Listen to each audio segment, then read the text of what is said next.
All right, hello. This is kind of a reading vlog, I guess you would say. Not really a book review or anything, but just gonna talk about what I'm reading and kind of like, yeah, I'm just gonna give a general overview of some of the things that I'm into right now. So, reading this philosophy text, The Joyful Science, also known as The Gay Science by Friedrich Nietzsche.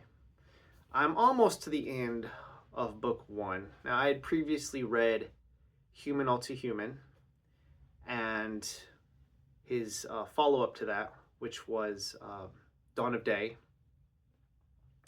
Talked about those a bit already in a couple of reviews that I did for those.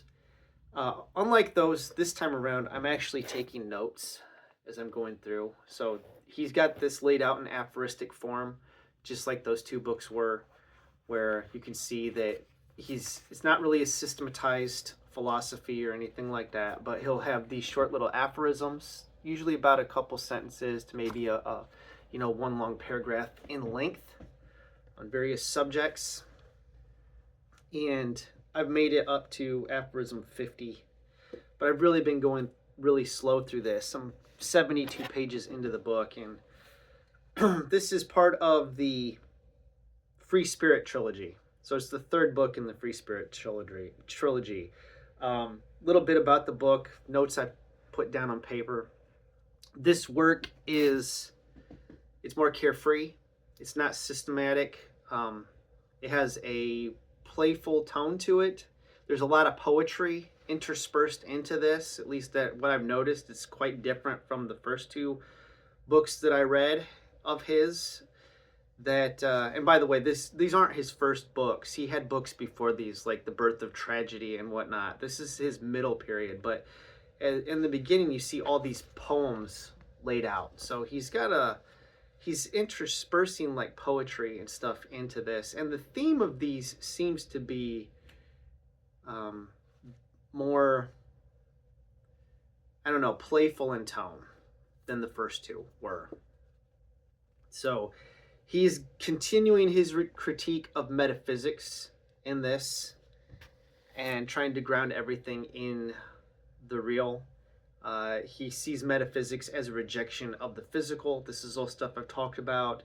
I will follow up and have kind of like a review on this once I finish it, but it is interesting, but it's taking me a long time to get through it because I'm trying to interpret his aphorisms, or at least write short summaries of them kind of in this composition book here. So I'm trying to like journal these and put the aphorisms into what do I think these mean. Now, I will talk a little bit about book one here in aphorism number one because I think it's really interesting. It reminded me, and I put a note, this aphorism reminds me of Leto II from God Emperor of Dune. He's viewing like the purpose of life as the entirety of humanity, that the purpose of life is the survival of humanity. That's Nietzsche's philosophy here. I'm not kidding. And that's exactly what Leto II says the golden path is when you get to God Emperor of Dune. He says that the golden path is the survival of humanity, no more, no less. That's it. And so I'm thinking, was Frank Herbert like, is Leto II the Nietzschean Ubermensch? Like, is he the Superman? I don't know. Okay, it's kind of interesting because you see a lot of ideas in there about suffering begets suffering beings, and that's what drives the species. And Leto II calls himself the ultimate predator. And then you also see that Nietzsche believes that utopianism, okay, like leads to stagnation, right? Like if you don't have struggle and resistance, then there's no growth. And this is why utopias they're worthless. Like we need our pain, essentially.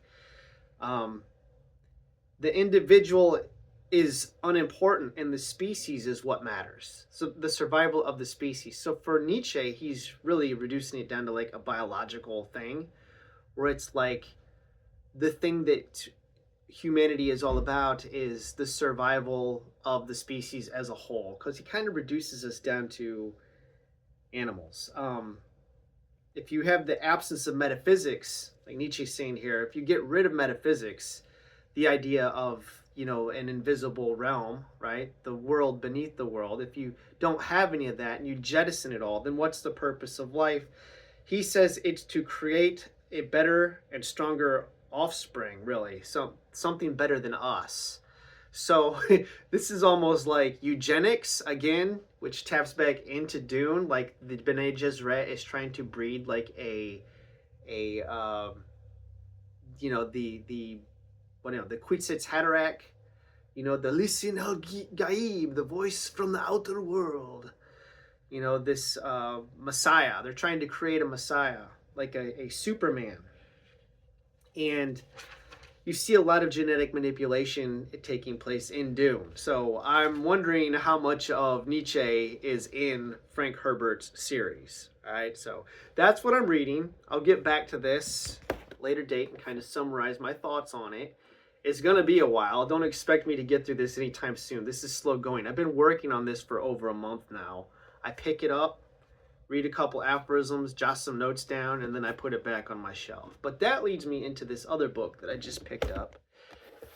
Again, tying back to Dune, which is Dune and Philosophy. This is a ongoing series of different books produced by or edited by Kevin S. Decker. I guess he's done one on Star Wars. He's done one on Doctor Who. He's done one on Star Trek. So this is on Dune. And this is like 24 academic essays kind of compiled into one book about Dune. So you have various philosophers speaking on the subject. And it's not exactly quite what I thought it was going to be. I have just finished section 1, so I've read these 5 papers, and they're from section 1. I don't know how many sections there are. Section 1 is Songs of Muad'Dib, Culture and Religion in Dune. Then we've got section 2. There's five papers in there. Then section 2 is Arrakis Awakening, Science and Ecology in Dune. So that's the section I'm getting ready to start. Section 3 is The Wisdom of Muad'Dib, Mind, Memory, and Interpretation in Dune. The next section is The Lens of Time, Freedom, History, and Evil in Dune. And then the next section is The Humanity of Muad'Dib, Morality and Ethics in Dune. And then the final section is Lessons of the Great Revolt, Politics and War in Dune. Now, I would suggest not reading this unless you've read all of Frank Herbert's 6 original Dune novels. Okay, because it will spoil. There's spoilers all over in this. Unless you don't care about spoilers. If you don't mind spoilers, go ahead and read this. But he's already talked about, they brought up God Emperor of Dune. They brought up Dune Messiah, Children of Dune. They're just discussing them openly. There is a timeline for the Dune universe in the front of this book, which is right here, a brief Dune series timeline, right? Really short, giving the the layout from the beginnings of space travel and the year 1000 BG all the way up to the events of Chapter House. So they're not going to go into the Brian Herbert and Kevin J. Anderson books, which is great because I don't want to talk about those. What I was kind of disappointed with, I guess, in this book thus far was this section. I was expecting a book on philosophy, and hopefully it gets better, because so far it's just been like gender studies in the first section, and at least the first 5 books, talking about feminist philosophy, for instance. And by the way, I did like this, The Liberating of Women's Bodies. This was Dr. Kara Kennedy, who is a Dune scholar. Feminist philosophy in the Bene Gesserit. I found it interesting. I thought that her, of the first 5, was probably the best in section 1. I didn't really care so much for the essay by Eduardo Perez.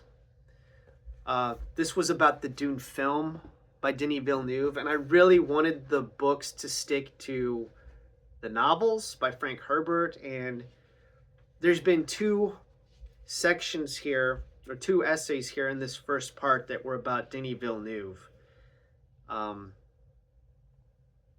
Ethan Mills' essay here was, I didn't care for it, about the Golden Path.